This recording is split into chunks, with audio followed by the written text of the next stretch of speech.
I put together a little presentation about the struggles that we were dealing with. Went there and there was a panel of, I don't know, 6 or 7 or 8 of these people, and explained them the struggles that we had. Our equipment was dilapidated and broken down. We didn't have enough scanners, et cetera, et cetera.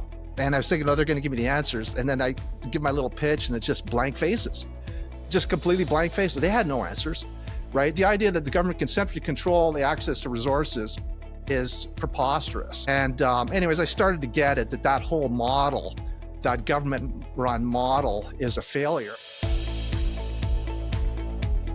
Hey everybody, today I'm interviewing Dr. Lee Carrisco. He's a radiologist with over 37 years experience in medicine, and his journey has taken him from Canada's healthcare system to private practice in the US.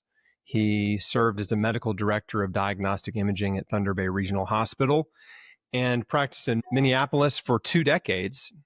Dr. Carrisco became disillusioned with the inefficiencies of both public and private healthcare models.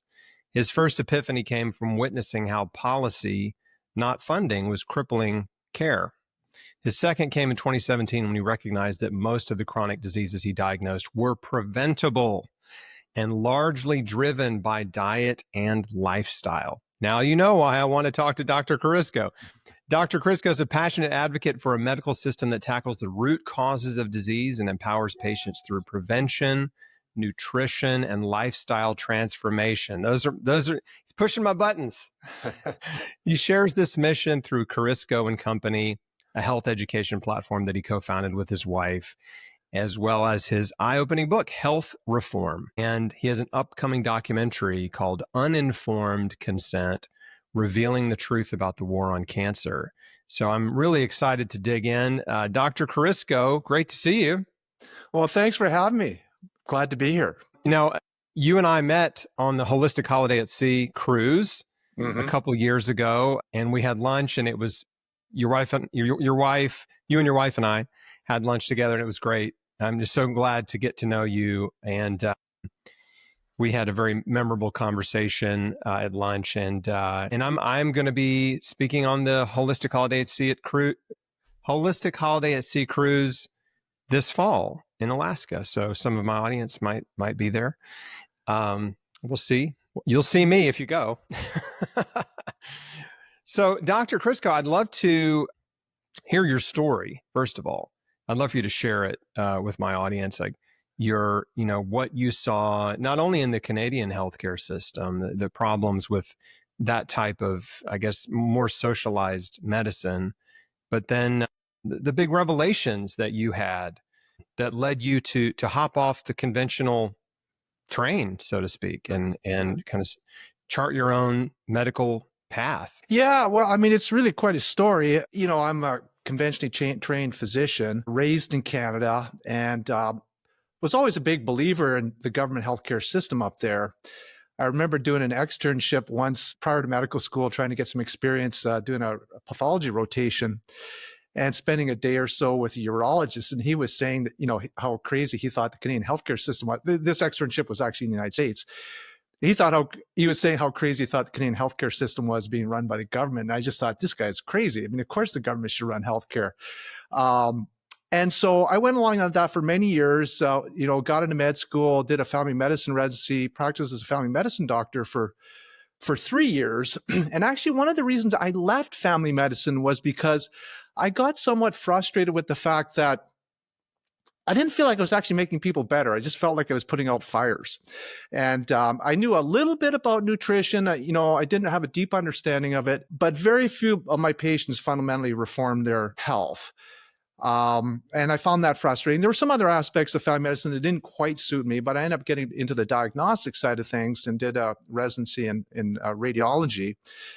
And then I did a fellowship in neuroradiology. And I started working in the community of Thunder Bay, which I was very familiar with. I'd lived there. I'd worked there when I was a younger man. And I was the 8th radiologist in a group of, I was the 8th radiologist to join the group. To not be underserviced, we needed 13.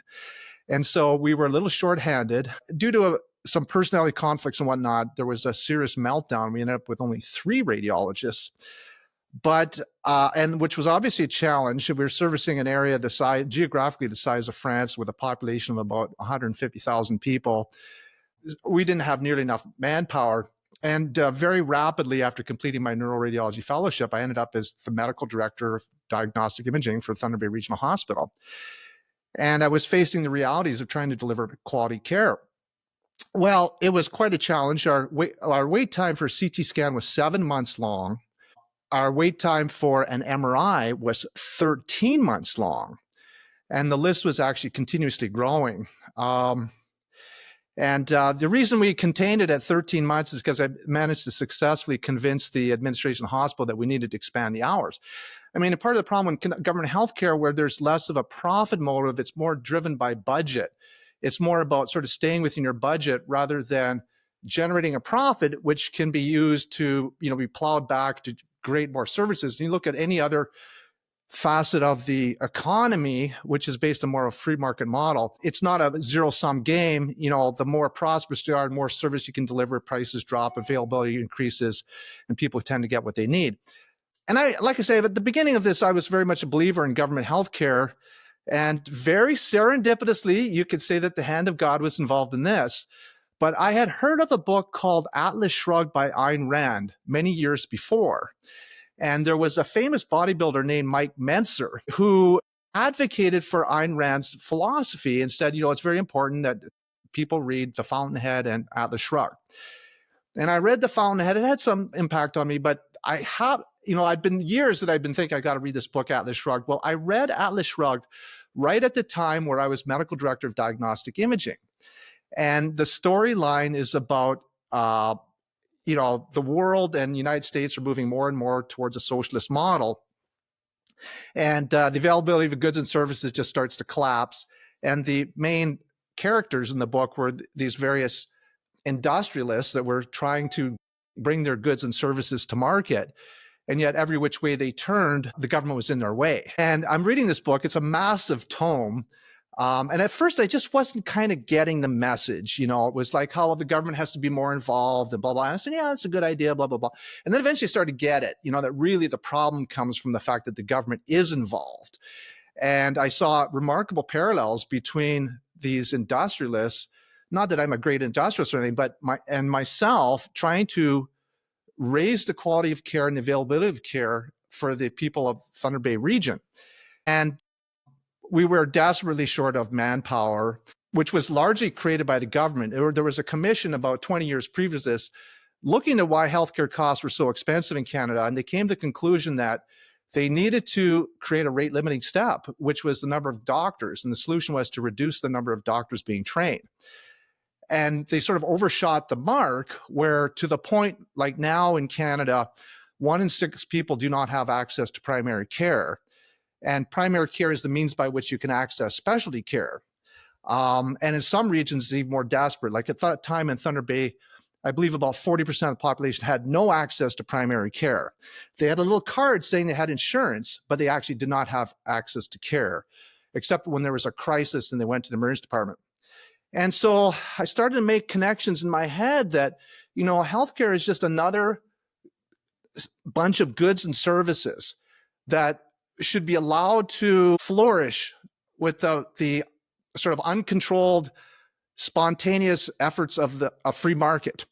And what do free markets do? They increase availability and they drop costs. And I just started to make the connection. I realized this was insane, that we're delivering healthcare along this model, and yet we're struggling to bring the product. I mean, a good comparison would be something like, if you look at something like food supply, right? Food supply in the Soviet Union was government controlled. People had to line up just to get bread. But if you were to compare that to food, delivery, say on Manhattan Island, you could get any type of food from anywhere in the world, day or night. And it's completely unplanned. It's just through the choices and efforts of individuals working in a marketplace. And we were so short of people. I mean, I wrote to the president of the College of Physicians and Surgeons of Ontario. I actually wrote to the premier, which is equivalent to the governor of Ontario, telling them about our problems. And specifically, the issues I wanted to try to get some radiologists from South Africa. There was an individual that was very interesting coming from South Africa, because South Africa is not a great place to live. And they impeded him getting a license. They basically said he'd have to repeat his entire residency to get an Ontario license. I mean, here's the crazy thing in Ontario. I don't know if it's changed since I've been there, but you could do your residency at the Mayo Clinic, but it's not good enough because you didn't do it in Canada. I mean, that's how insane their policy was. And clearly it's obstructionist. And so that was kind of the final straw that, I said, I've got to get out of here. In the book Atlas Shrugged, there was a secret society in Colorado. Did you ever read that book by any chance? Oh, yeah. I'm very familiar with Ayn Rand. There was a secret society in Colorado. Excuse me. Yeah, John Galt. Right. Run by John Galt. And it was a true capitalist system. And they were sort of flourishing while civilization was collapsing. And I said, the relative United States was sort of like the Galt's Gulch compared to Canada. And so I moved to the United States. But I remember at one point, we were just struggling. It wasn't just radiology. It was the other specialties in the hospital. I have a friend who's an emergency doctor up there, and they were so shorthanded that, he'd work like an 8-hour shift, go home and rest, like work from, 8 to 4, do an 8-hour shift, go home and rest, come back at midnight, work till 8 o'clock, rest for 8 hours, then do another shift. He was going on and on and on like this. And he was like, that was not uncommon for people to be burning the candle at both ends.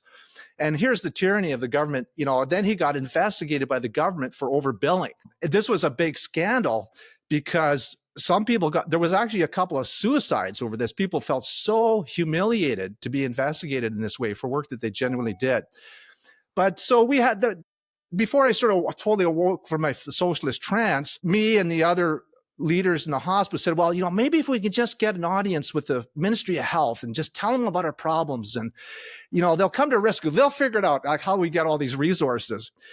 So I put together a little presentation about the struggles that we were dealing with, as did some of these other people. And I went there, and there was a panel of, 6 or 7 or 8 of these people, and explained them the struggles that we had. Our equipment was dilapidated and broken down. We didn't have enough, scanners, et cetera, et cetera. And I was thinking, they're going to give me the answers. And then I give my little pitch, and it's just blank faces, just completely blank faces. They had no answers, right? The central control, the government, the idea that the government can centrally control the access to resources is preposterous. And anyways, I started to get it, that whole model, that government-run model, is a failure. Here's another great example. My brother died of a malignancy called nasopharyngeal cancer. It's a cancer that develops sort of behind your nose, and it's very rare in Caucasians. It's more common in Asians for some reason. And he had a very, very delayed diagnosis. And his initial symptom was he had an ear that kind of got stuffed up on an airline flight and wouldn't, open up as it normally does, as your eustachian tube opens up and lets air into the middle ear cavity. And he'd been having these symptoms. My mother mentioned to me, he said, but he got in with an ENT doctor. He put a little myringotomy tube, a little stent, opened it up. And I thought, that's really strange. And I just kind of assumed that he would have had, his nasopharynx inspected to make sure there's no mass there. And anyways, it went on. He was getting more and more symptomatic. He was getting lymph nodes. He was getting headaches. He was a guy that never went to the doctor, started going to the doctor. I said, he could have nasopharyngeal cancer. I mean, that's just so rare. Well, anyways, this went on for like a year. I said, you should come to the United States and get your imaging done here. He was overly stoical and sort of waited his turn. He didn't get his imaging, at least initially. And then Christmas Day, at this point, that would have been about, 21 years ago. Christmas Day, his kids were small. He was in so much pain that he went to the emergency department. And I had told him, you got to go where they have an MRI scanner. Well, there's no MRI scanner in the community that he lived in Guelph, Ontario, although there is an MRI scanner available for dogs or pets. So he went down the road to Kitchener, about 50 miles down the road. They had an MRI scanner, but of course it was like, Christmas Day, we can't scan you on Christmas Day. Well, my dad and my mom were there, and my dad was, semi-retired judge of McLean. He just raised the roof and insisted he get an MRI scan. He got it the next day on Boxing Day, which is still a vacation, a holiday day. And it was interpreted as sinusitis, and I just flat out did not believe it. I did not believe it. So I called the scheduler for my group. I said, I have to go to Canada right away. So I get on a plane, arrive sort of late the next evening. My sister has a copy of the MRI scan back in the day when they actually had printed copies. I hold it up to light. They said, Blake's got nasopharyngeal cancer. I had to tell the internist managing him that he had cancer, had to tell my brother he had cancer. And then he waited about 8 weeks to get his emergency treatment. And it was extremely advanced because the diagnosis was so advanced. This tumor was wrapping around his carotid artery. It was invading his skull base. It was just big lymph nodes. It was just a disaster. But he got treated, and actually, they melted it down with the chemo and the radiation. And he had some issues with a seizure disorder, which ultimately, a number of years, he lived for 12 years after diagnosis, and he ended up having a seizure standing up, getting out of a hot tub, and he hit his head on the tile floor, and it killed him, unfortunately. But the lesson is when I was visiting the hospital at the time of his initial diagnosis, is here he is in a hospital, unable to get the resources that he needed. But you could go down to the lobby, and there was a Tim Hortons kiosk where you could get like a nice cup of coffee and a sandwich and a donut or whatever at any time of the night or day. And yet it was a hospital and you couldn't get the healthcare you needed. And it's like just a stark contrast of socialism versus capitalism. So anyway, I moved towards the fact that, there are serious problems in healthcare in the United States too. It's ridiculously expensive. And really the reason we have problems in the United States too is because it's a third-party payment system, just like it is in Canada. Although rather than being a monopolistic system controlled by the government, it's an oligopolistic system with just a few insurance companies. Well, explain that, because I think a lot of people, first of all, thank you for explaining the Canadian healthcare system, because I think a lot of people have an idealized, opinion about socialized healthcare and how great it would be if we had fully socialized healthcare. And the reality is Canada is not a third world country, right? Many countries like Canada that are, industrialized, have plenty of resources with socialized healthcare, have the same issues. They have shortages, waiting months, 9 months, 13 months for a CT scan or an MRI. Do you know how much and I'm sure my audience understands too, how much disease will progress if you have a serious disease like cancer, waiting 9 months just to get a scan? That's insane. It's insane. And so, folks, that's definitely what we do not want. We don't want that kind of system. And the reason that system doesn't work is because anytime the government takes over an industry, that industry will become so inefficient. Throughout history, there's numerous examples, probably thousands of books written about this very phenomenon, right? All the history of socialism and communism all over the world. But when government takes over an industry and bureaucrats are put in positions of management and, directors and positions of power to run businesses they don't understand, and they have no incentive to improve the business because it doesn't matter, right? There's no profit is a good incentive to make things more efficient, to make things run better. Like you alluded to, if there was a profit motive, they would be like, we don't want people to wait 9 months to get a CT scan. We could be doing CT scans every day. Think about how much more money we would make if we could do a CT scan a day or two after someone needed one, right? We would do tens of thousands more CT scans every year and make a lot more money, right? The goal obviously is not for them to make money, but that's better care, right? When people are diagnosed quickly with a serious disease. So, all that to say, please explain how, the American healthcare system has its own unique set of problems, but it's different. We have some socialized medicine that is problematic, but then we have this sort of oligarchy. So I'd love for you to explain that. Well, just reinforce the point, since I've left, the wait times have actually gotten worse across Canada. Just within the last 2 or 3 weeks, I was looking it up. The Fraser Institute, based in British Columbia, does a survey every year or two of average wait times across the country. The average wait time now for specialty care from initial general practitioner referral is 30 weeks. That's average. So that would mean, let's say you have a gallbladder issue. the family doctor refers you to a surgeon, it's going to be 15 weeks on average to see the surgeon, another 15 weeks to get the surgery. Now, in some provinces and some specialties, it's much, much worse. I mean, some of those waits are like 80 weeks. And like I mentioned, the way it works in Canada is you don't access specialty care without primary care referral.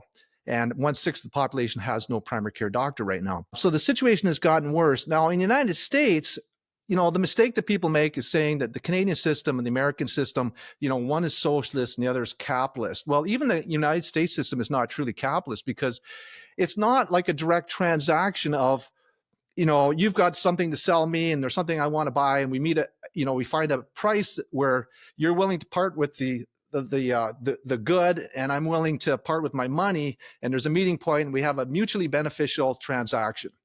Well, in the United States, there's third party called the insurance company or Medicare or Medicaid that's involved that has nothing to do with really setting that price. And you get these arbitrarily set prices that are completely disconnected from the value. And so you do run into issues like sometimes there's overconsumption because the perception is that it's free.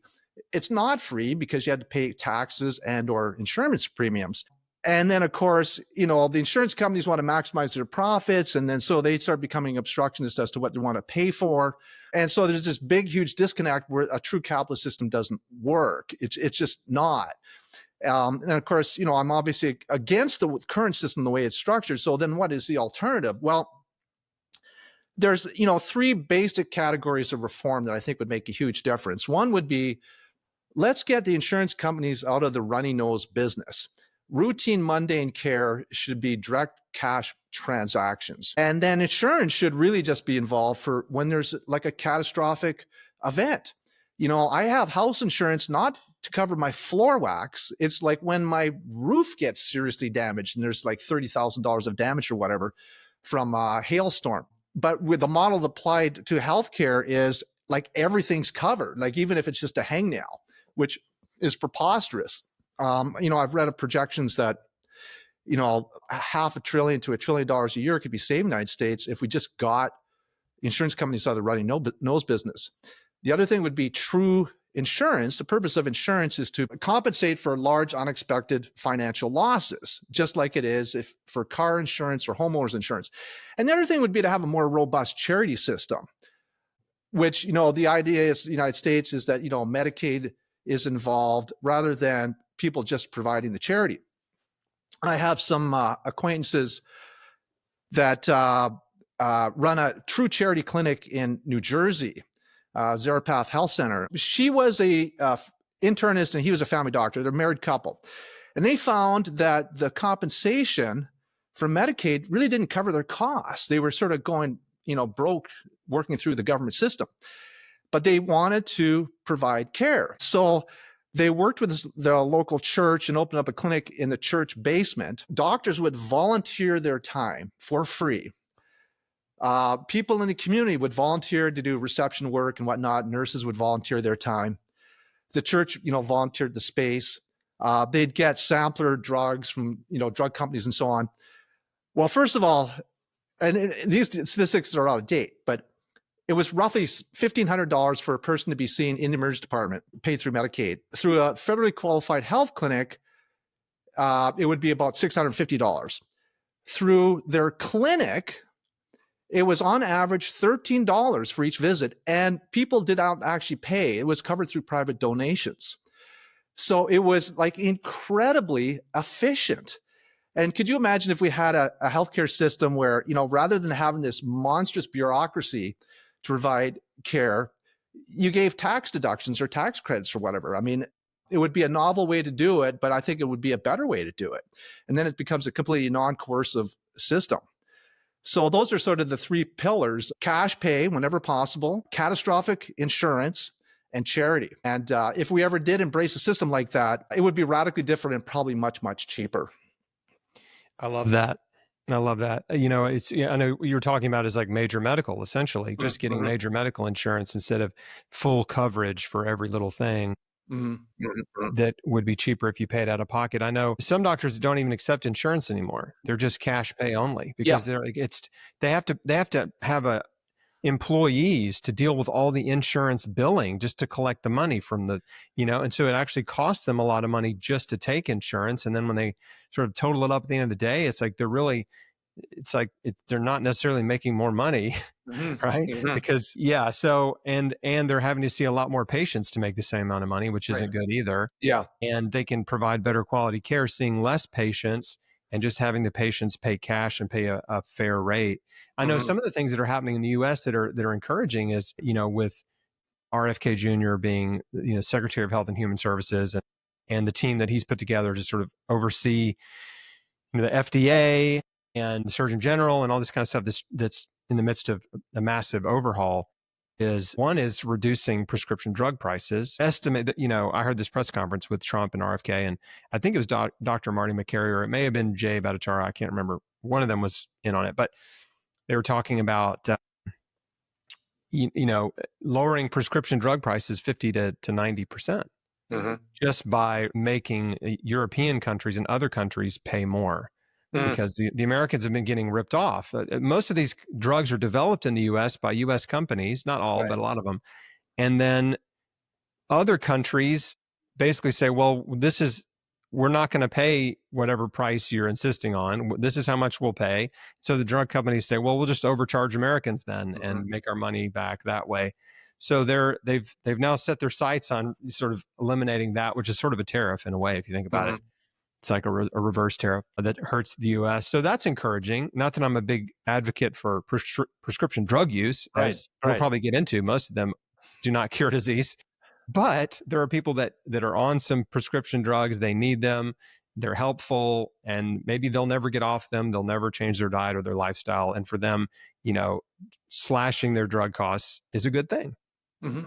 And then the other thing I was thinking of as you were talking too is that, my friend, Dr. Pamela Weibel, who I interviewed a few years ago, she was a conventionally trained doctor, hated the system, left, just said, I'm not going to be a part of a healthcare system. I'm going to be a private practice physician. And she was doing house calls on her bicycle. Yeah. I think she was in Portland or Seattle. It was one of those two cities. But yeah, it was a house call MD, on a bicycle for years. And now her mission has changed slightly. She became aware of this massive epidemic of physician suicides. Mm. As you may know, physicians have some of the highest rates of suicide of any profession. And she had a dear friend who committed suicide, and it sort of opened her eyes, and she started researching and realizing this is a massive problem. So now her big focus is preventing physician suicide, and she does retreats and one-on-one counseling and really helps, med students and physicians, I guess, sort of, manage the process of becoming a doctor and being a doctor and all the pressure and stress that's involved. That it can really be, just absolutely sort of life destroying. Hmm. I mean, there's some people that go through, you went through it all, right? All the training. Hmm. It's a decade or more of training. And then you're in the job. And if you hate the job that you just spent a decade or 15 years, to get, Hmm.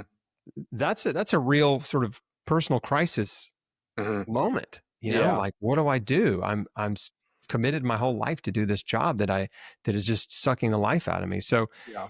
I have a lot of empathy for physicians because it is hard. I mean, Mhm. because of the system, right? Mhm. Mhm. It's the system. It's whether it's the socialized system or the American system. Like, doctors are so overworked. The billing and the insurance and all that is such a colossal mess. And even the amount they have to spend on liability insurance, if they get sued, it's just eye popping how much Mhm. doctors spend just for their own protection for insurance. And so yeah, it's really tough. And so I'm hoping we can make massive reform in our healthcare system, because it Mhm. is. Mhm. I don't know where we're ranked at the moment, but at the time I wrote my book, which was in 2018, we were like ranked 21st in the world, I Yeah. think, in terms of healthcare. I mean, that's embarrassing. Yeah. There's some issues with how it's been a while since I've sort of looked into those, but there's some issues on how they do that ranking. At the time that I looked into it, like, we were ranked very, very low. But on the other hand, as far as access to physicians, the United States actually was very good at that time. And it's been probably 15 years since I sort of looked at that issue. When I was in my residency, there was like a flurry of suicides at the institution that I was at, there's about 5 back-to-back suicides amongst residents. So our program director took it, quite seriously, and they were as supportive as they could be, but it's just an intrinsically stressful process. I found my radiology residency probably more stressful than medical school because you don't need it. It's not about having a general knowledge. You have to be sort of give the final word. So you got to know your stuff incredibly well. I mean, it was stressful. It was genuinely very, very stressful. Can I give you an interesting anecdote about, sort of free markets versus like the way things are in the United States? A number of years ago, I had a couple of big dogs a few years apart. They both tore their anterior cruciate ligaments in their knees. And when Noah did it, I remember he's a big Newfoundland dog. He went running out into the deep snow and he came back. He was incredibly lame. And I called my sister, who's a veterinarian. Before I even finished the story, she said, "There's a torn anterior cruciate ligament." And she was right. And of course, that, would for a human to get a surgery like that, the bill charges would probably be $70,000 or whatever. But I did have pet insurance on him. And so there was $1,000 deductible. And then they had a fee schedule. The insurance company said, we'll reimburse $1,800. And then they gave me that check. And so I could shop in the marketplace to get it done where I wanted. And if I got it for a lower price, I could keep the difference. If it was a little more, I'd have to kick in an extra bucks. So the total cost of the surgery was $2,850. So I had to kick another $50. I like dealing with the clinic I was dealing with. And so the point being that even when I had a catastrophic claim, I still functioned as a consumer. And the interesting thing is, although, that sounds like a lot of money, $2,850, well, it's not much compared to like the $70,000 or so would be for the equivalent human surgery. And the surgery is actually more difficult in a dog. They actually, reposition the tibia, and there's more plates and screws and blah, blah, blah. And I had a great outcome. So it's just an example of how the prices don't need to be nearly as high as they are. And if we could get more into sort of direct transactions between, patients and the hospitals and doctors, prices would drop. And there's always going to be people that are going to have difficulty paying. Even as prices drop, there's always going to be people that just don't have the means to pay. And so we need to have some system in place to do that. And I would advocate that ideally you have like more of a charitable type of system. Many hospitals originated as charitable institutions founded by churches. Yes, absolutely. Absolutely. I was involved with a company called MediBid for a number of years. And the idea is that we had a portal, an online portal for buying and selling medical goods and services for people that didn't have insurance, or they might be in Canada, they want to come to the US to get something done. And we were very effective at getting good prices for people. Unfortunately, there were powers that be that did not like what we were doing. I don't know if I could get too much in the details, but the CEO of our little company, he was working with some legislators in a particular state to use this as a means to cut costs for the state employees. And it went through committee with bipartisan support. And it was going to go to the floor of the House for a vote to move forward. But the large insurers that were providing the insurance for the state basically, contacted all the members of the House and said, if you vote for this, you're never getting any support from us ever again. And the thing just died. And in fact, they threatened lawsuits against us because the CEO was talking to the people in the committee, say, well, the people need to know, like, what does the state actually pay to have someone's gallbladder removed or to have a colonoscopy? This was completely opaque. The government was not even allowed to know what they were paying. The insurers wouldn't even provide this information. My point being is that there's large influential powers that do not want a rational healthcare system. Then, of course, you made allusion to the fact, well, why do people need so many medications? And I don't know if you want to move into the sort of the next iteration of my evolution. Yeah, I do. Wait, before you do, I was reminded of something else that it's along the lines of what we're talking about. But I have a friend who has bladder cancer, and he recently had a scope, to check on his progress, and we had a phone call, and he was like, "Yeah, I just had my scope," and I was like, "Okay, what are the results?" He said, "Well, I don't know yet."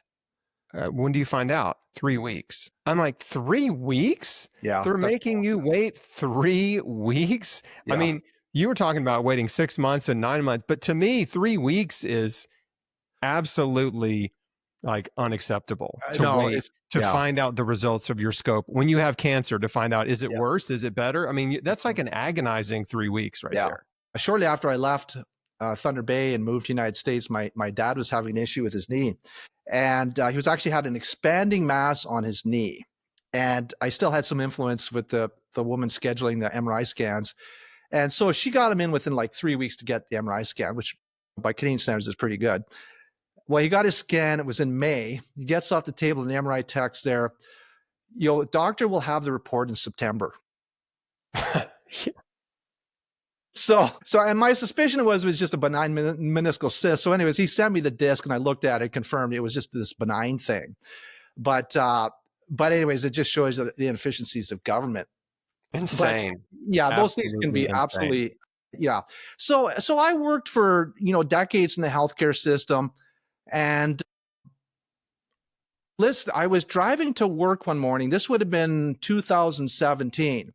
And I was listening to just a short little YouTube clip about vitamin B12. And I'd always thought the idea of a plant-based diet was kind of crazy because, like, where do you get your vitamin B12? Where do you get your protein? If you have to take a supplement for a diet to be physiological, well, obviously it doesn't make sense. So I listened to this, like it was like a 3-minute video, and I had Dr. Greger, who I'd never heard of, Dr. Michael Greger. And he mentioned that vitamin B12 really is a bacterial contaminant. It's essential for life, but it's a bacterial contaminant. And even if you didn't eat animal products and were living in a natural environment, you would get enough vitamin B12 by just interacting with the earth, drinking water, untreated water, and so on. And I thought, oh, that's really interesting. Well, he clearly knew what he was talking about. So I bought the book, How Not to Die. And, a lot of your listeners may be familiar with the book, but basically it goes through the relationship between nutrition and the top, I think it was 10 or 15 causes of death. And I remember when I ordered the book, I said, I wonder what the diet's going to be for liver disease. I wonder what the diet's going to be for heart disease. I wonder what the diet's going to be for, kidney disease. Of course, it's all the same diet, right? Which is a whole. You're talking about this book right here. Yep. It's on my bookshelf right behind me. Yeah. And of course, it's all the same diet. And, here I was, I've been an MD for, I don't know, 25 years or something at that point. And it's like, why didn't I know this? Particularly the intimate relationship between coronary artery disease and diet. Coronary artery disease kills over 800,000 people a year in this country. Somebody dies every 33 seconds from it. And yet the relationship between diet and coronary disease is extremely well established. Dr. Caldwell Esselstyn, did a trial taking people with really bad heart disease, putting them on a whole food plant-based diet. And these people did incredibly well. A lot of them actually, were advised to have coronary bypass and they didn't do it. Days to a couple of weeks, they were feeling better as far as their chest pain. I interviewed him about that. Yeah. He's one of the only, he and Dr. Dean Ornish are really two of the only doctors to prove reversal of advanced coronary artery disease with diet. And it was with a plant-based, whole food, plant-based diet. Right. And I had no awareness of this as a practicing physician. You see atherosclerosis on virtually every scan you look at. And he's got follow-up. The numbers that I saw sort of most recently it was almost 4 years of follow-up for almost 200 patients. Only one small stroke in the intervention group in a patient that had deviated from the diet. So it's sort of questionable whether or not you should count him or not, as compared to his control group of people that were just sort of given standard dietary advice. The event rate amongst those people was like 100 times higher, like 100 times. And I was just blown away by that. And of course, there was information sort of pointing in that direction before he and Dr. Ornish did their trials. Like, if you go back to World War I, there was a naval blockade around Denmark, and sort of nothing was getting in or out. And so the government was sort of panicking, well, how do we feed the people? And they came to the conclusion we should stop animal husbandry rather than growing crops to feed the animals and then feed the people. We'll just feed the crops to the people. It's actually much, much more efficient.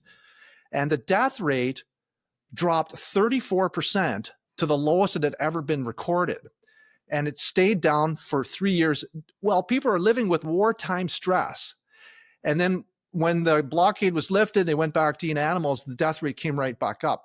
And this was sort of an impromptu experiment with 3 million subjects. Like, you'd never be able to construct an experiment like that. Countrywide experiment, all ages, all, sexes, races, religions, like it didn't matter, right? It was like they just basically their access to animal protein dropped. It wasn't like they all became vegan, but it just it became a scarcity. Yeah. And so they ate. I don't remember what the reduction was, but I'm sure it's something like an 80% reduction in the consumption of animal protein or more. Right. And then of course there was data from missionary doctors in Africa early in the 20th century, and the most famous one, Dr. Dennis Burkitt, and he noticed, like, these people just don't get the common diseases that he was treating in Britain. They just don't get them. And yet the Europeans living in Uganda, where he was working, were getting all of the standard diseases, the diverticulitis, the heart disease, the colon cancer, et cetera, et cetera, et cetera. And he was able to maintain his surgical skills by working on those people. But if he had to depend on business just from the Ugandans, he would have lost his surgical skills. And they were basically eating a whole food plant-based diet. And then you look at like the Korean War and the Vietnam War, where the American GIs that would be killed in battle, they virtually all had atherosclerotic plaque in their aortas, even if they were only 18 years old. But the Asian soldiers had none.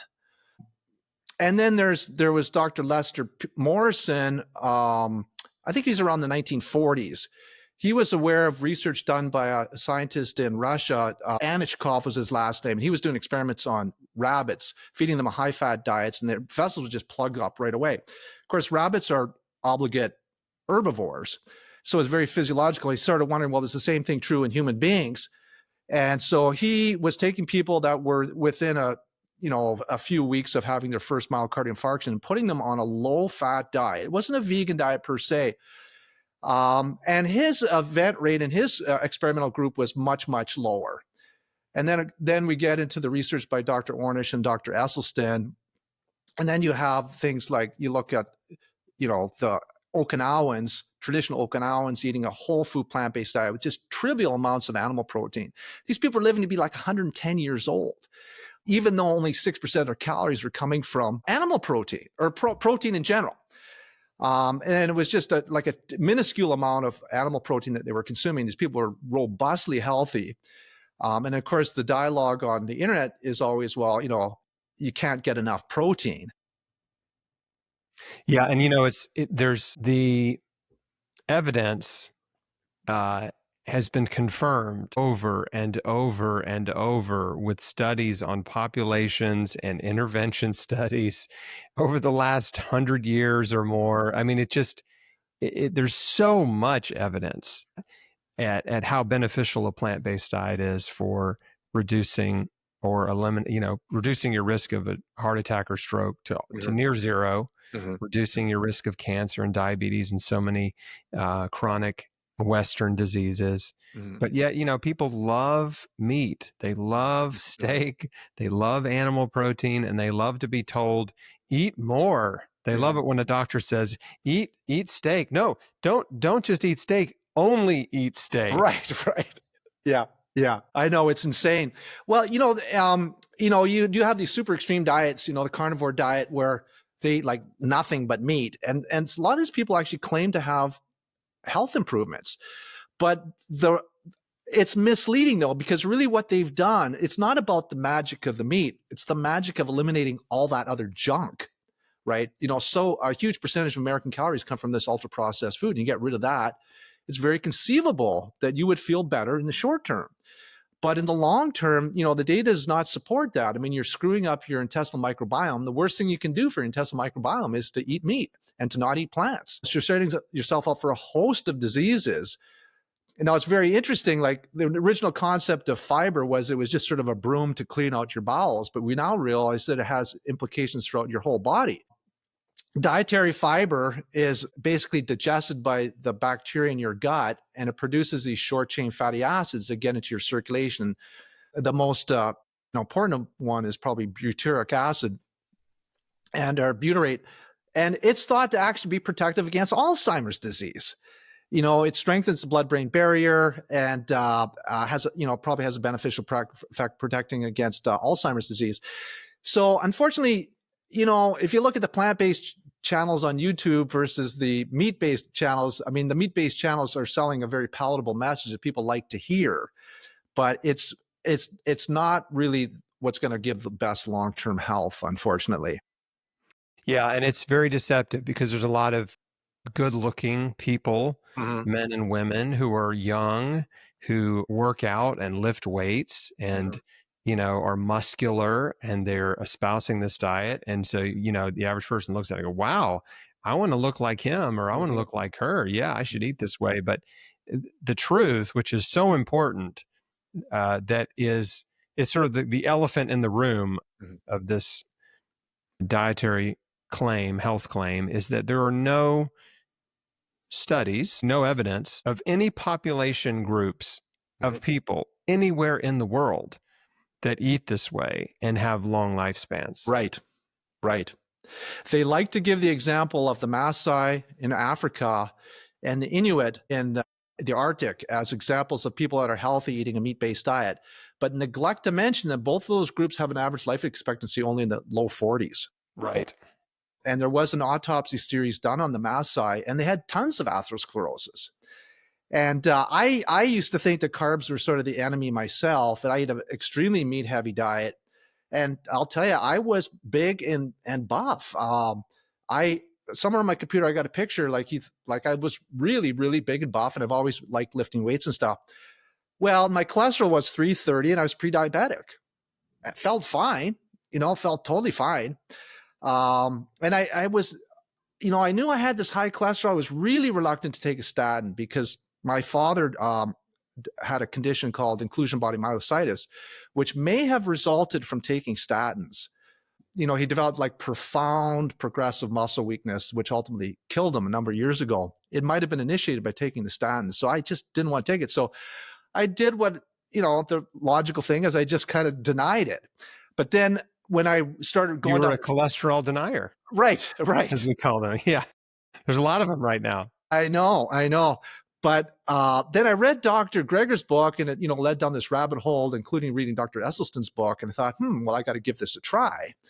Actually, the second book I read was Dr. McDougall's Starch Solution. Great book. Also read it. Yeah. The premise being, a healthy human diet is primarily based on starchy carbohydrates. And I was really intrigued. I said, well, I want to give this a try, but man, my blood sugar, like I said, I was pre-diabetic. My blood sugar is going to go sky high. I'm going to gain weight. I said, but you know what? I'm going to suspend my disbelief. I'm going to try this for a week or two, just see what happens. Well, 3 days into it, my blood sugar was completely normal. I mean, not just normal, like at the absolute optimal position, which is at the bottom of the normal range. That's where that is the healthiest from a risk perspective. Blood sugar is a continuum. Fasting blood sugar that's towards the lower end of the normal range is better than when it's towards the higher end. And I got up one morning, I checked my blood sugar, I was feeling fine. Blood sugar was 65. It was absolutely at the bottom of the normal range. I felt fine, and I'd lost 2 or 3 pounds. And this was in like 3 days. That's amazing. That's fast. Yeah. I mean, not everybody's going to have a response quite that fast. Dr. Furman, we had him on our podcast, and he said, well, 90% of people within 6 months will be able to get off their meds. So, but everybody should be able to improve. So, and then my cholesterol dropped from 330 down to 143. Amazing. Which is pretty good. It's incredible. And let's just hang there for a second, because I have this conversation often. There are so many people who are told by their doctors that diet doesn't impact cholesterol, that it doesn't matter what you eat, that you can't lower your cholesterol by changing your diet. And it is absolutely false. When you stop eating cholesterol, your cholesterol goes down, right? Right. Yeah. Well, and you're proof. Yes. And, there's a lot of stuff out on the internet, even put up by doctors, saying that, the dietary cholesterol doesn't have much difference. But what happens with cholesterol is if you take somebody like me who eats no cholesterol, get me eating 2 or 3 eggs a day or whatever, my cholesterol is going to go up. And then as you consume more dietary cholesterol, the cholesterol is going to blood cholesterol is going to go up, but then it flattens out and there's little further response. And so what they do, and often these studies are funded by the egg industry, is they'll take a population who's already at that flattened out part where they've sort of maxed out their cholesterol level, get them to eat 2 or 3 eggs a day and say, look, there's no difference. But because they're already consuming a lot of cholesterol, if you really get the dietary cholesterol and the saturated fat of your diet, your total blood cholesterol is going to just plummet. And the average cholesterol for someone eating a pure plant-based diet is something like 38 or something. And LDL cholesterol, tends to drop below 70. So that is totally misleading. It's totally misleading. Dietary cholesterol is actually very important on serum cholesterol. So, and there are people who say, well, you need cholesterol for your brain health. Yes, you do. And having 140 total cholesterol is plenty. It's sufficient to support all of the cholesterol needs in your body. Yeah, your body can synthesize what it needs. And so, I went through this process and I realized, wow, there's really something to it. And I also found that my physical endurance really increased. I mean, I was already lean and I went on this plant-based diet and I got even leaner. And I did not lose any strength. I was lifting weights, got leaner, and I found my physical endurance like profoundly improved. I do this biking program called Zwift. You can do it year round. It's a web-based thing, and you log in. You have this little avatar, and you ride a bike, and it's a lot like riding Peloton, maybe. Yeah. It's a lot like trainer or whatever. Yeah. So it was November at this point, and I'm living in Minnesota. It's a bit cold to ride 100 miles outside, but I was curious to see if I could do 100 miles. So I did 100 miles on Zwift without really doing a huge amount of training for it. I did 102 miles in 6 hours and 15 minutes without really super intensive biking training. I was doing maybe like 40 miles a week kind of thing. And I attribute that to the fact that I was eating the plant-based diet. My endurance was just so good. So I had experienced all these great physical changes myself. And then I realized that what I was doing as a diagnostic radiologist is basically I'm diagnosing lifestyle disease, like case after case after case after case, right? Reading CTs of various parts of the body. If you look at the brain, very commonly people at a young age start to get microvascular changes in their brain, which is a blood flow thing. They get plaque in their carotid arteries, which can lead to strokes. Gallstones are a dime a dozen, usually caused by eating an excessively high fat diet. Fatty liver is rampant now. 38% of the population has some degree of fatty liver. And non-alcoholic fatty liver. Thanks for the correction. That's right. Non-alcoholic fatty liver disease, which is part of a complex of, it's a metabolic disorder that's tied in with being obese, increased risk of diabetes, increased triglycerides, increased risk of heart disease. In fact, the number one cause of death amongst people with fatty liver disease is actually coronary artery disease. People that get diverticulitis of the colon, which is a nasty condition, can lead to colostomies and colectomies, removing the colon cancer, appendicitis. These things are all dietary diseases, and yet they're kidney stones. These are just bread and butter diseases that I see every day as a diagnostic radiologist. And I started to think, this is insane. We're spending all this money diagnosing this stuff and treating it. And firstly, nobody, I guarantee you, the average doctor is not saying to their patients, these are dietary diseases. I had a conversation with a patient fairly recently that came in. He was having some abdominal pain, and I counted the number of lifestyle diseases he had. He had diverticulosis of the colon, diverticulitis with an abscess. He had a fatty liver. He had gallstones. He was obese. And then I checked in later to see, I told him you need to go to the emergency department for further management, blah, blah, blah. Then I checked to see, did they admit him? Did they send him home? Whatever. He also had hypertension, high cholesterol, gastroesophageal reflux disease, and impotence. 9 lifestyle diseases in his 40s. Wow. And this is not a totally uncommon situation. I bet you any money, no one's saying you have all these illnesses because of what you eat. And so that's what really motivates, my wife Joyce and I to do the little bit of educating that we try to do with our YouTube channel. Trying to move the needle a little bit. And what is your channel, by the way? Chrisbeatcancer and Company on YouTube. So we've got quite a few videos.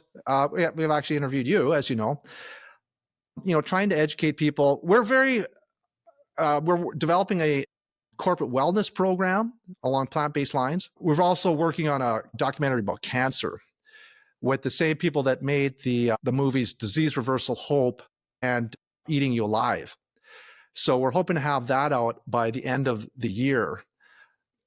And it explores a number of different issues regarding cancer that most people don't know about, but probably do want to know about, like the relative efficacy of a lot of cancer medications, their costs, problems with genetic testing, problems with screening, which is something I find really, really interesting because, mammography is a big part of radiology.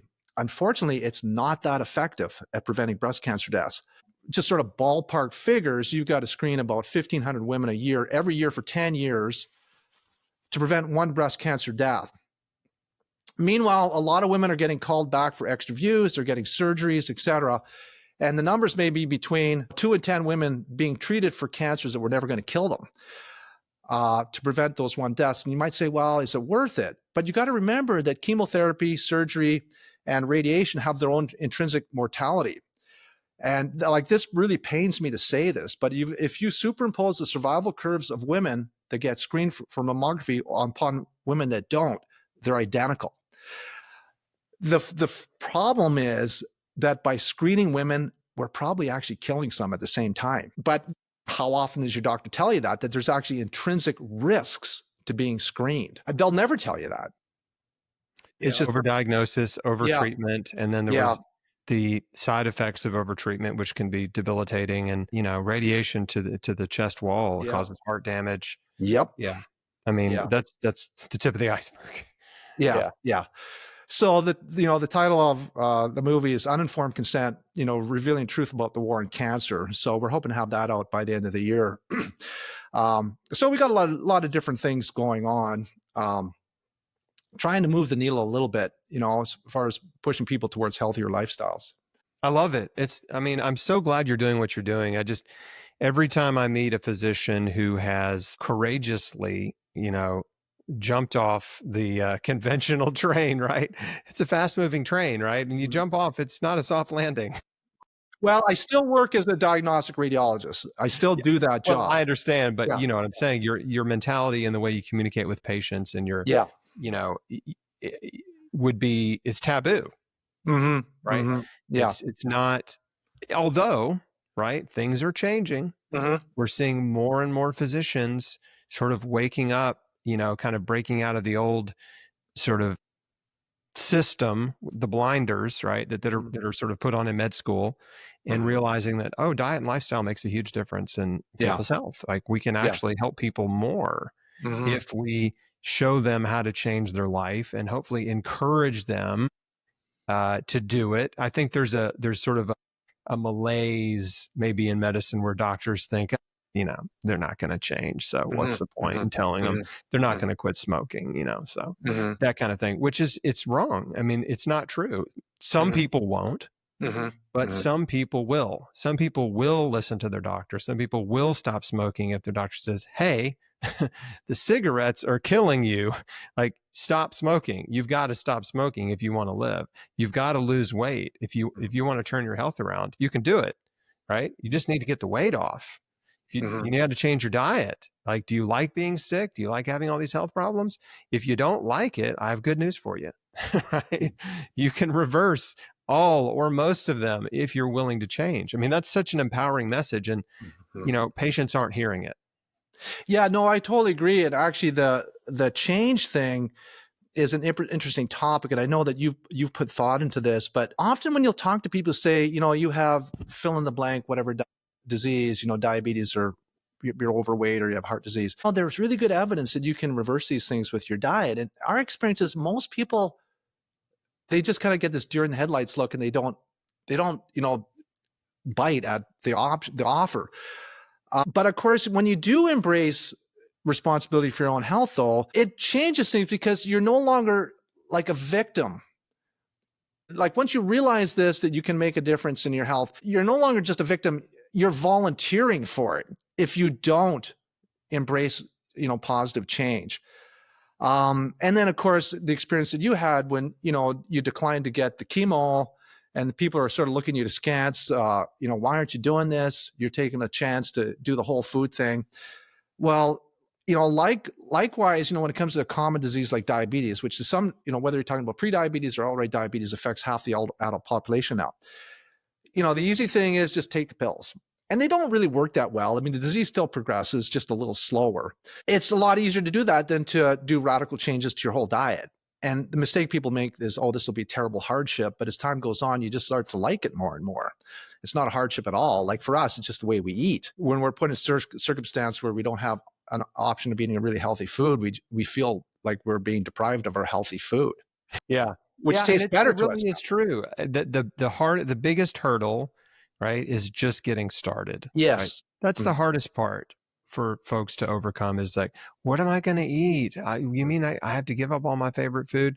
What you will find is there's so much delicious food that you will love and enjoy, right? Once you start eating it, that's plant food, right? I wrote a whole cookbook. Yeah. Like, there it is. Yeah. Cancer Kitchen. We cook from it. We use that frequently.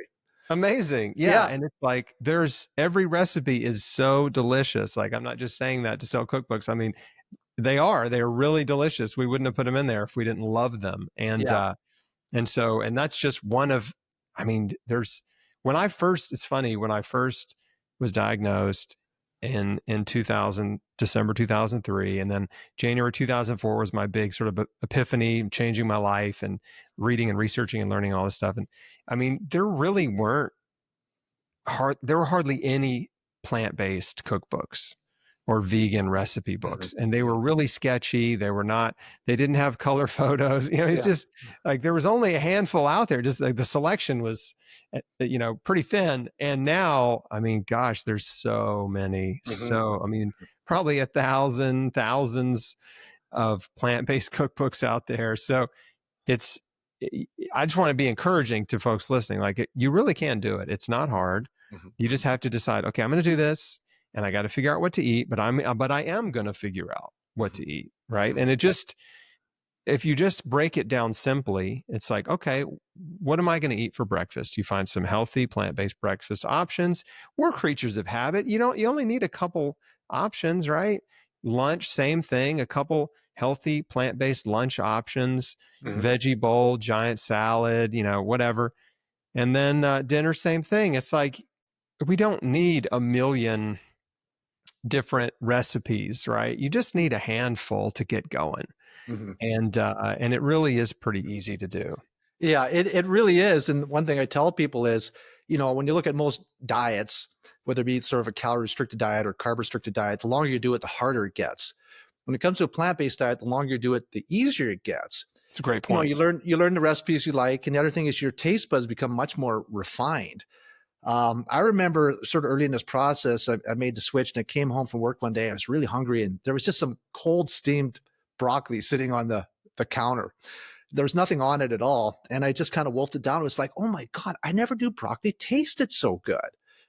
Like, it's like everything's sort of in high fidelity. We had a dinner last night. I think the recipe was from Will Bulsiewicz, one of Will Bulsiewicz's books. It was, a bed of arugula with some bow tie pasta and this tomato sauce. And it's so good. We're having it again for dinner tonight. So the food is super, super, super good. I love that point that you made, that it does get easier with time, and those restrictive diets, low carb diets and things like that do get harder with time. And your taste buds do change. They become highly sensitized to flavors, because the Western diet is so high typically in salt and sugar that it blunts your taste buds, right? And when you adopt a whole food plant-based diet and really cut back on the salt, you just don't need much salt at all. Your taste buds just become so sensitive, like you barely need any salt at all to enjoy food, and sometimes you don't need it.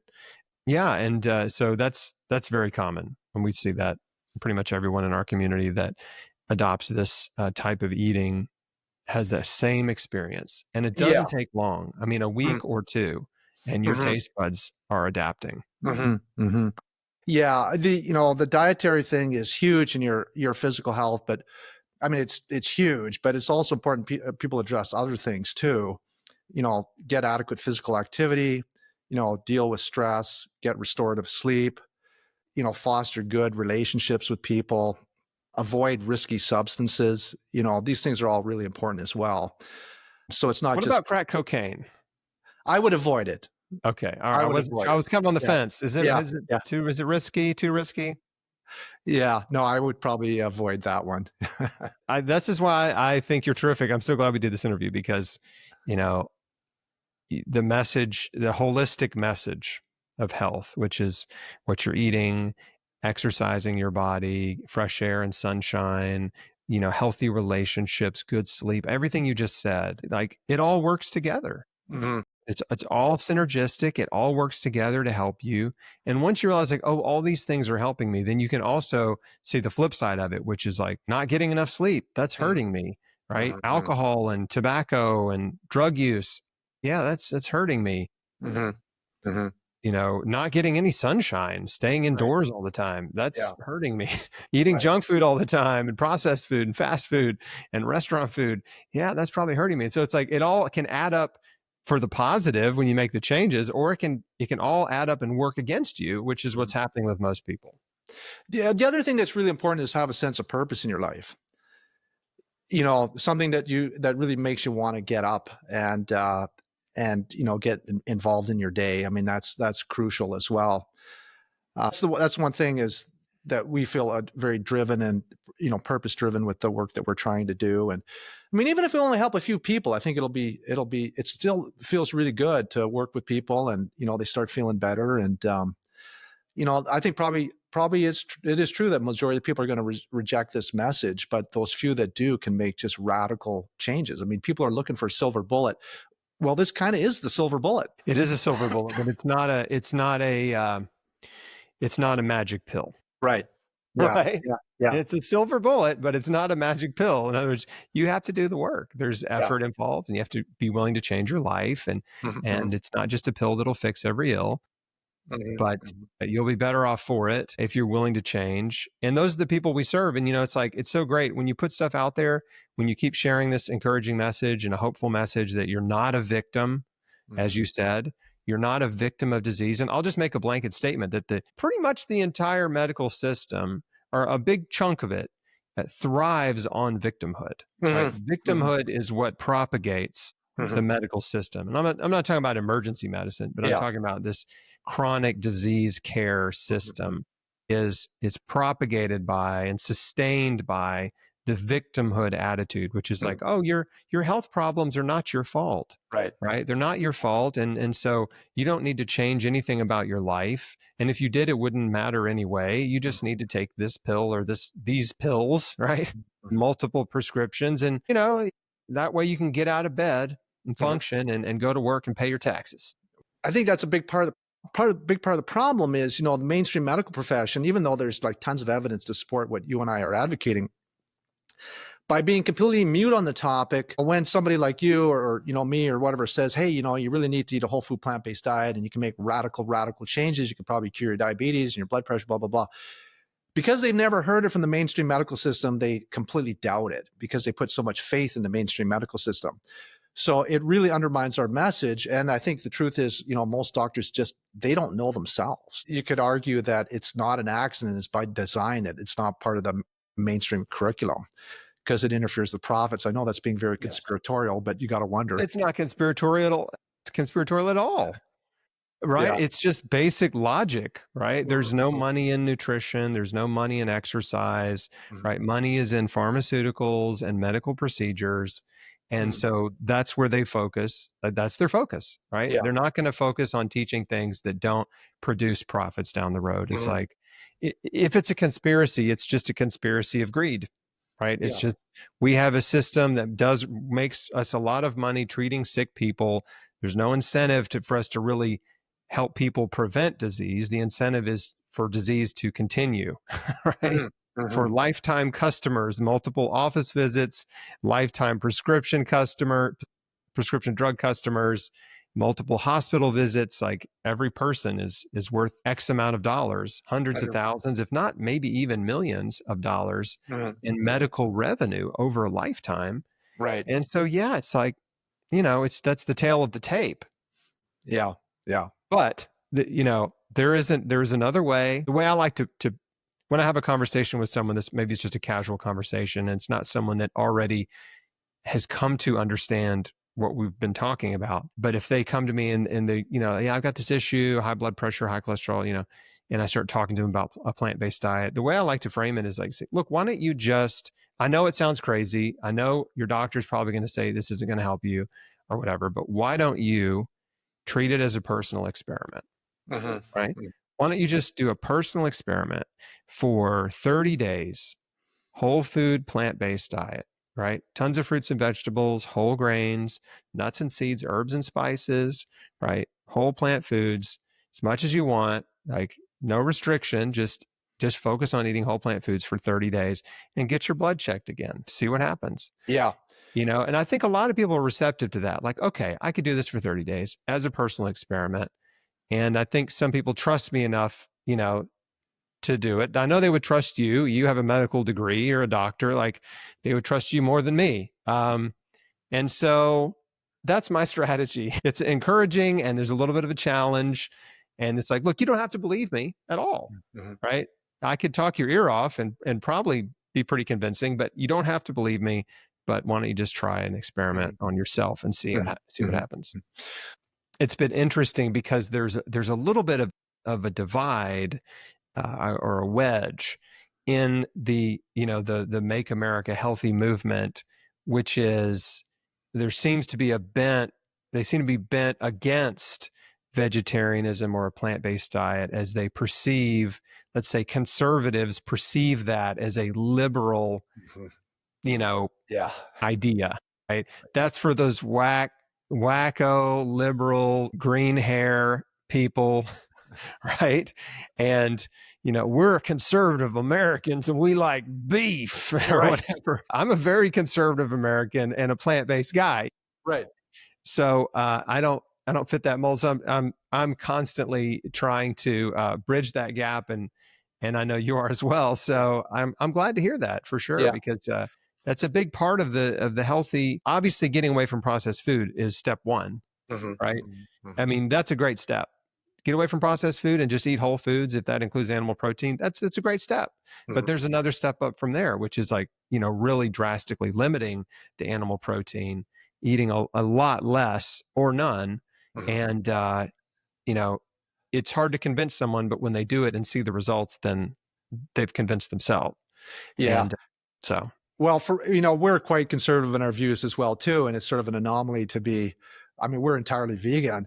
I mean, that's sort of an anomaly, but it's kind of unfortunate that, healthy food choices are a political issue. I mean, it shouldn't be a defining political trait. But, just like changed my mind about, how healthcare should be delivered, I changed my mind about what we should be eating. And, maybe we could save this for another day, but I actually changed my mind about the existence of God, which was a long, long process. And actually participating in religion actually is another factor contributing to health and longevity, but maybe we could save it for another time. But I'm actually getting baptized on Sunday. That's amazing. Which is a big deal. Congratulations. I love that. Yes. Yeah. It's a big deal. I mean, it's Yeah. Yeah. We're going up to Minneapolis. The church that we were going to when we were there, they were kind of instrumental in getting me going down this path. They had a program called the Alpha Course. Have you ever heard of it? No. Well, what they do is, the church sponsors the thing, and anybody's welcome. I think it was once a week we met, and they show a video, and then you break out into these little groups and you discuss it. And it was about an 8-week thing or something like that. And I thought it was really interesting. It didn't give me all the answers, but it inspired me to read the New Testament. I don't know. Do you have a few minutes to talk about it, or? Yeah, please. Yeah, definitely. So I started reading the New Testament. Well, actually, I should probably backtrack, because this is really quite a story about how I, over like 40 years, finally reached this point where I realized I need to be baptized. My brother, back in our 20s, became a Christian, and we were raised in a secular household. And I didn't believe any of it. I thought the Bible is about as believable as a Harry Potter book, right? It was just a bunch of stuff some people just wrote. Just kind of a fantasy. But he got really involved and ultimately got a theology degree as well as law degree. I didn't believe any of it, but it planted a seed because my brother was a smart guy and sort of planted the seed that, smart people, it's not just for the naive and gullible. Smart people can be Christians. So he planted that seed. And I'm going to be sort of talking about this at the baptism, but there was another event that was kind of instrumental about 30 years ago that I didn't recognize at the time as being sort of part of the stepping stone towards Christianity. And at this point, I'd say I've only told about 4 people about this. And I've been thinking about this, should I tell anybody else about it? But I think I should, because it might help some people to know this. Hopefully, listening to this interview, you realize I'm not crazy. I'm a fairly rational person. But it was almost 30 years ago, I woke up one morning in a startled, because I had a dream that a semi-truck, I was in a vehicle and a semi-truck was coming right towards me. And we were just almost at the moment of impact. And I woke up and I said, oh, thank God that was a dream. But it turned out I had to make a 400-mile journey to Thunder Bay from Winnipeg that day. And I drove my car and I got to my destination, my mother-in-law's place. My wife had already gone ahead. She was already there. And I thought, well, thank God I didn't get in an accident with a semi-truck. So I met my wife and my brother-in-law and my mother-in-law. And we were chatting in the kitchen for a little while. And then we piled into my brother-in-law's car and he was driving. And we were going to drive across town, to the other side of town, about 25 miles out into the country to visit my parents for dinner. So we're driving along, my brother-in-law was driving. My wife was in the passenger front seat. I was sort of in the middle of the back. And my brother-in-law was talking to my wife at the time like this. He wasn't paying attention. And I looked up and there was a semi-truck. We were like microseconds from impact. He was in our lane, inappropriately in our lane. We were going at least 60 miles an hour. I'm sure he was going 60 or 70 miles an hour. We would have just been obliterated. And I said, Dan, look out. And he turned and we just missed death by microseconds. And it turns out my wife was pregnant with my son. And it was like, phew. I actually had a vision of it happening earlier that day. I know that sounds insane, but it actually was true. And I learned there was 3 lessons from that thing. 1, life is tenuous. It can be over in a heartbeat. 2, the materialist naturalist view of the world is false. There's much more to reality than that which we can sense with our 5 senses. And, as I've gotten involved in this whole thing, I've done a lot of reading about the intersection of religion and science. And, physicists accept that there's multiple dimensions to reality. We all know length, breadth, width, and time. There's all these other dimensions that we can't even really conceive of what they are, but they exist. And there's forms of matter and energy that the scientists know they exist. They have a hard time characterizing, but they know they exist. The point is, there's a whole world of reality. We only see a little sliver of reality in our human existence. So it taught me that. And then it also taught me that, the idea of precognition. Well, the Old Testament is a precognition of the New Testament. And so when I did start getting reading the Bible and that, I just had no problem with the fact that there are people that could see the future, right? It just, for me, there wasn't an obstacle to believe that because I know that it's possible. And so, I read the New Testament. I read all this stuff about the intersection of science and religion, and came to the conclusion, firstly, it is impossible for us to exist without a God. It is absolutely impossible. And, there's the idea of the fine tuning of the universe. There's almost 200 variables that had to be set exactly right for us to even exist. The strength of the gravitational force, the strong and weak nuclear force, our position in the galaxy, our position in the solar system, actually even things like the amount of iron in the core of the earth affecting tectonic plates and recycling of gases. It's like there's all these things. And the probability that things would be set to that level of precision is 1 in a number equivalent to, or the entire number of atoms in the entire universe. Like, it's not an accident that we're here. We were put here. There was an intelligence, and there's lots of evidence for intelligent design in biology, the concept of irreducible complexity in cellular systems, where these like little motors that run the flagella of, bacteria and spermatozoa and whatnot. It's like, they're like little motors, and there's no like halfway incremental way you can create a motor that works. It either works or it doesn't.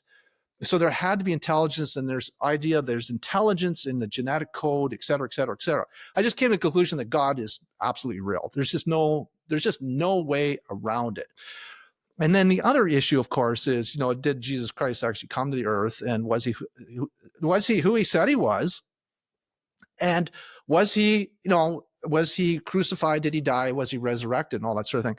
And, there's plenty of evidence validating that actually did happen. I mean, I won't get too much in the details, but it actually did happen.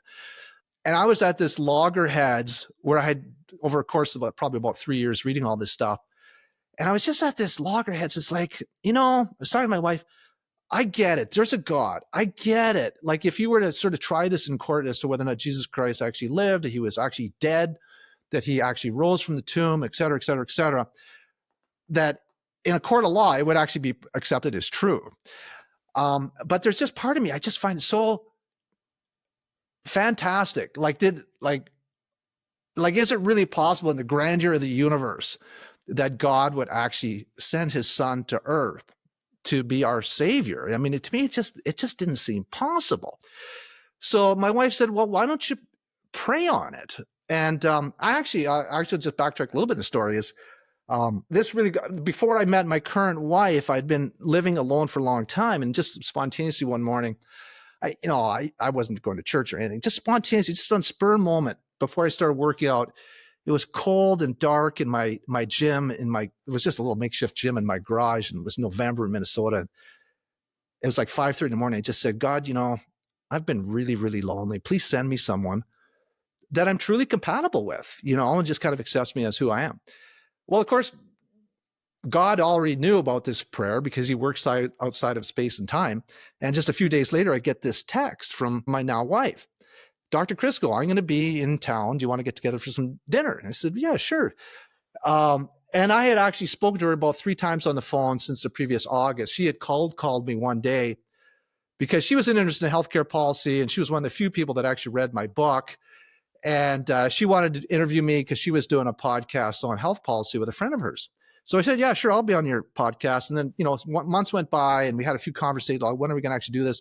And we always had just this great conversation.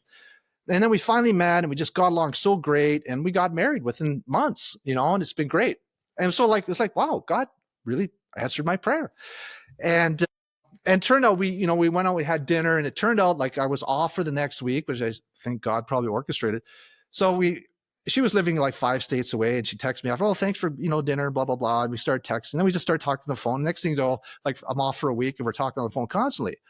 And she, about 3 days into this, she said she's a devout Christian. I thought, she's not going to want to have anything to do with me, right? But she was very accepting. We ended up getting married, and we was looking for a church home, and we ended up, and I took this Alpha course, which got me really thinking about things. And I'm sort of at this stage where it's like, yes, there's God. Yes, the evidence supports that this really, really happened. And she said, well, why don't you just pray on it? So I prayed, and I said, God, I know you're real this time. Send me some kind of sign that Jesus Christ is the Savior, and that this is really possible, that this is actually possible in the grandeur of the universe, that you would, with our little, trivial little existence in the scope of the universe.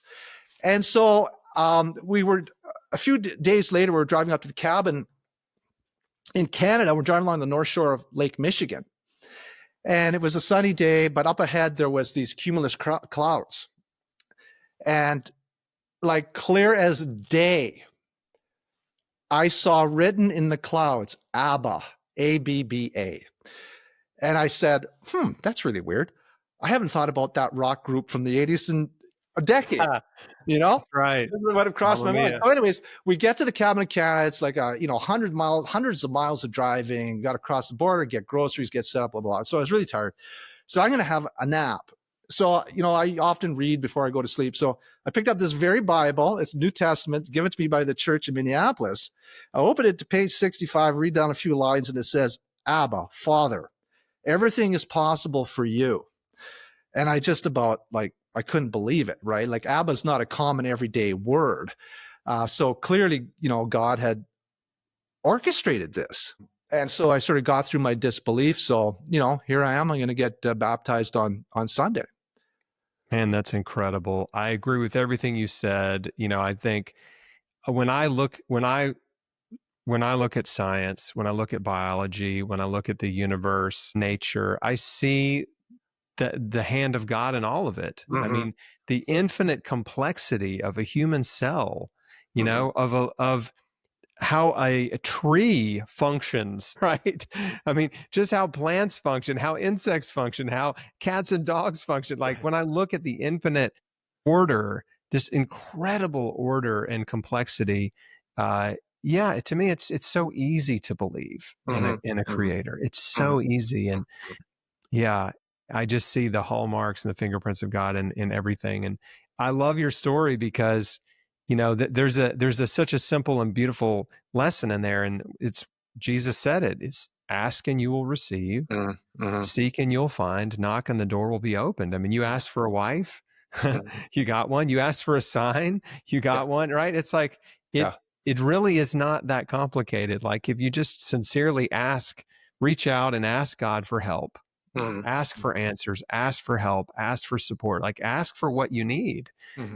He will provide for you. He's our Heavenly Father. He loves us. Right. And I've just seen it so much in my life. God has answered so many of my prayers. I'm so humbled and overwhelmed, really. Yeah. It's hard for me to even talk about it without getting emotional because the Lord has been so good to me and has blessed me beyond measure. And I love that. I'm so excited for you. And the thing is, sometimes the prayers are not answered, but it's like not for us to determine. I mean, he's in control.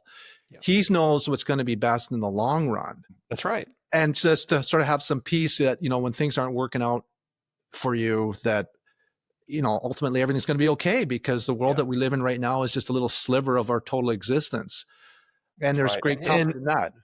What I remind myself of too is that God's timing is perfect, right? His timing is perfect and our timing is not. And so when we pray and ask for things and we want things to happen when we think they should happen. But what I've learned to do in prayer is when I pray and ask for something, I also just remind myself like, God, I know your timing is perfect. I'm just trusting you that this will happen in the perfect time. Right.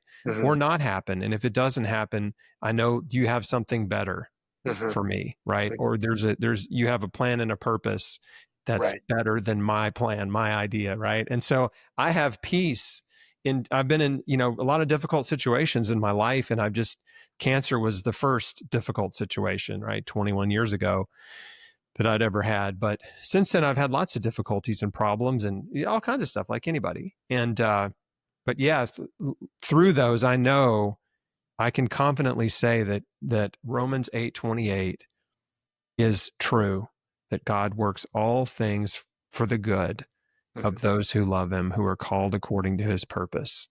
He works all things for our good, the bad things for our good. He doesn't have to work the good things for our good. They're already good. Right. But he works every challenge, every trial, every tribulation, every difficulty, every setback. He works it for our good. And so I've been able to go through a lot of storms in life, knowing that he's going to work it for my good. And he always has.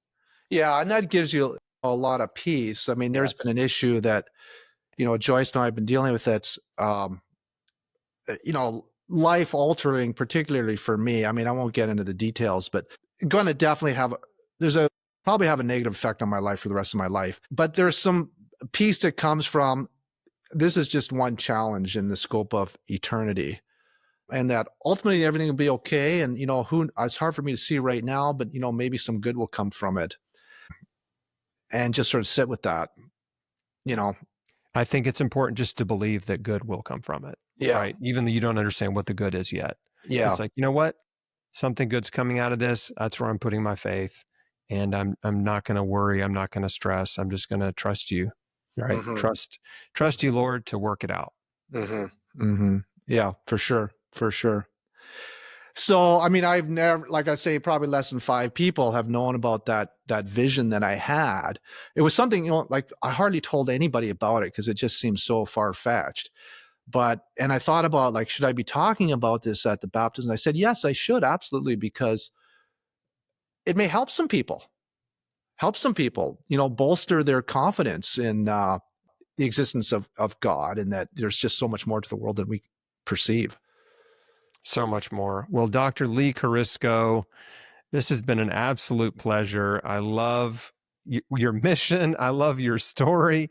I love what you're doing. Man, you are just such an incredible human, and your wife as well. Really enjoyed the time we spent together, and hope to see you again soon on a cruise or at a conference or somewhere.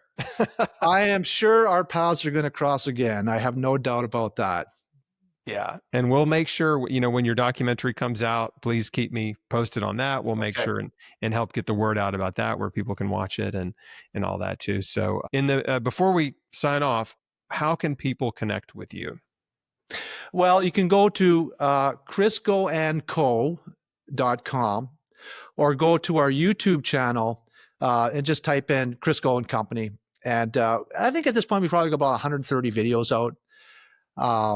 We try to put something up about once a week. We don't always manage. I mean, of course, we've got a lot of irons in the fire. We've got the documentary. We've got the corporate wellness program that we're working on. Plus, I've got a job. But we do try to put something out approximately once a week. Well, anyways, thanks, Chris. I really admire the work that you do too. I think, like having a diagnosis of cancer can seem like a tragedy, but it's turned out that you've helped thousands of people. The Lord had a plan to work it for my good. I had no idea. Yeah. Yeah. Yeah, for sure. I had no idea what he had in store for me. And I'm just, like I said, I'm just so thankful that he's preserved my life for another day. Mhm. And that's today. And that you and I got to hang out and talk for almost 2 hours. And it's been really, really great. Oh, wow. Yeah. We have been talking for a while. Yeah. Well, hopefully the listeners will enjoy it too. I think so. I think a lot of them will have made it to this point. If you made it to this point, thanks for sticking with us. And again, we'll put links in the show notes to connect with Dr. Carrisco, his YouTube channel, his website, and so you can keep up with him.